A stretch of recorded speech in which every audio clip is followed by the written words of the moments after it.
नमस्कार। आज हमारे पास एक बहुत ही दिलचस्प ऑडियो सोर्स है, शिव 256.mp3। इसमें एक खास व्रत की बात हो रही है, शिवलिंग महाव्रत। हाँ, और कमाल की बात ये है कि इसे सिर्फ आप कह सकते हैं मोक्ष के लिए नहीं, बल्कि बड़े बड़े पद पाने का एक जरिया बताया गया है। बिल्कुल, सोर्स के हिसाब से तो ब्रह्मा, विष्णु, रुद्र, इंद्र। हाँ हाँ, यहाँ तक कि लोकपाल, नवग्रह, बड़े बड़े महर्षि, सिद्ध, गंधर्व, दैत्य, नाग, गणेश्वर जैसे नंदीश्वर और महाकाल भी। मतलब सबने अपने पद पाने के लिए इसे किया था, ऐसा सोर्स कहता है। तो चलिए समझते हैं कि आखिर ये है क्या और कैसे किया जाता है। तो ये महाव्रत करने का तरीका क्या बताया गया है? सोर्स में कुछ खास कदम है। सबसे पहले तो सफेद चंदन मिले पानी से, हाँ, जल से लिंग स्वरूप शिव और शिवा का अभिषेक करना होता है। अच्छा, फिर खिले हुए सफेद कमल के फूलों से पूजन।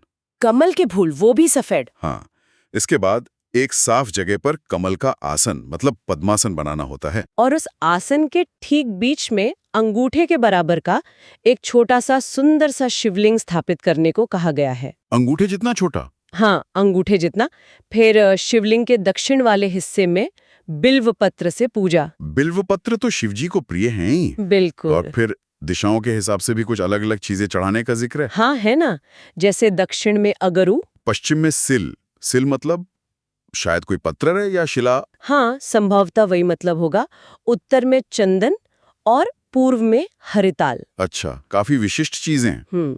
इसके साथ ही खुशबू वाले फूल, काला अगरू और गुग्गुल की धूप। धूप भी? हाँ, और महीन कपड़े, घी मिली हुई खीर का भोग। भोग में खीर? जी, घी वाली।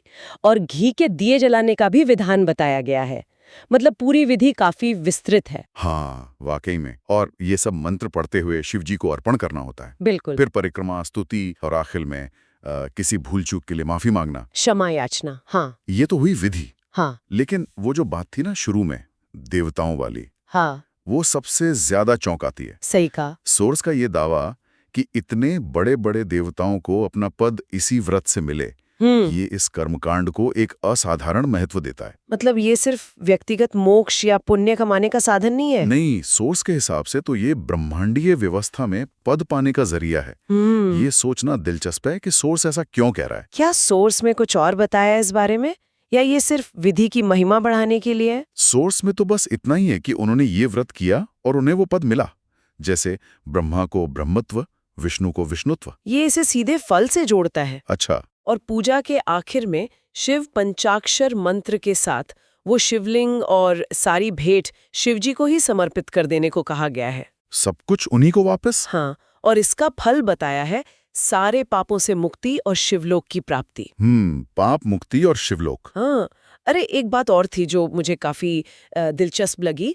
सोर्स इसे व्रतों में सबसे उत्तम और गोपनीय कहता है। गोपनीय? हाँ, यहाँ तक कि ये भी लिखा है कि इसका उपदेश हर किसी को नहीं देना चाहिए, सिर्फ शिव भक्तों को ही। अच्छा। ये अक्सर होता है ऐसी शक्तिशाली मानी जाने वाली विधियों या ज्ञान के साथ, शायद इसकी पवित्रता बनाए रखने के लिए या ये पक्का करने के लिए कि जिसे ये ज्ञान मिले वो इसका महत्व समझे और सही इस्तेमाल करे। हाँ, बिल्कुल। अच्छा, पर एक व्यावहारिक सवाल। हाँ। मान लीजिए किसी के पास स्थापित शिवलिंग ना हो, तब क्या कोई और तरीका है? हाँ, अच्छी बात है कि सोर्स इसका भी एक हल बताता है। क्या? अगर शिवलिंग ना मिले तो शिव का वास जल, अग्नि, सूर्य या आकाश में मानकर भी उनकी पूजा की जा सकती है। अच्छा।